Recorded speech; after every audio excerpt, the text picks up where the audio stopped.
জিসান, আমি তো 2-3 দিনের জন্য বাইরে যাচ্ছি, তাহলে তুই দোকানটা দেখে শুনে রাখিস। ঠিক আছে, তেল টেল যা হয় হিসাব কিতাব করে রাখে দিস। ও গেলাম তাহলে, হ্যাঁ?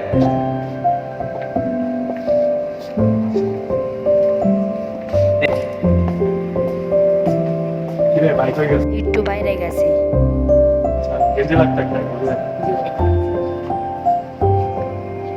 এটা দেখুন না, এটা কিনবে।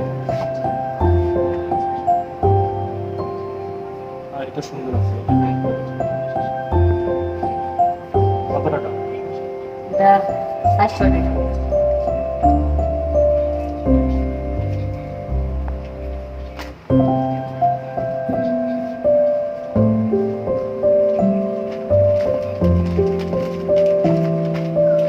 আবার আইছি। আচ্ছা, আসলে কোথায়? থাক বেচছি যখন টাকাটা আমার পকেটে রেখে দিই। বস্ত্র এবং বস বেচা কিনা হয় না। আসসালামু আলাইকুম ভাই, কি অবস্থা, ভালো আছেন? আচ্ছা আচ্ছা, আমি তো বাইরে গেছিলাম। আচ্ছা, আল্লাহ হাফেজ। কি রে জিসান, কি খবর? বস কেন, কি সমস্যা? বেচা কিনা ভালো। বেশি কিনা ভালো হয়নি? কি বলিস, এত খারাপ নাকি কেনা বেচার অবস্থা? কি বেচছো তুই কয়দিন?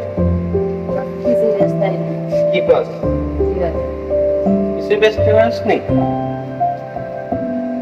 কি অবস্থায়, বিসমিল হয়নি কেন ওই কয়দিন? কি বস, এত খরচ টরচ?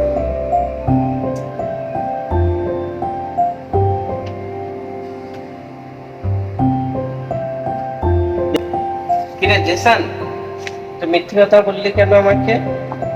এক ভাই না আসছিল, টি শার্ট নিয়ে গেছে একটা। কই, আমার সাথে দেখা হলো তো রাস্তায়, বললো যে আপনার দোকান থেকে টি শার্ট নিয়ে আসছি। মিথ্যে কথা বললি কেন আমাকে? যা, তোর মতো কর্মচারী দরকার নেই আমার, যা। আমি লোভ করতে যে চাকরিটা হারালাম। অপরাধ করলে তার শাস্তি এরকমই হয়।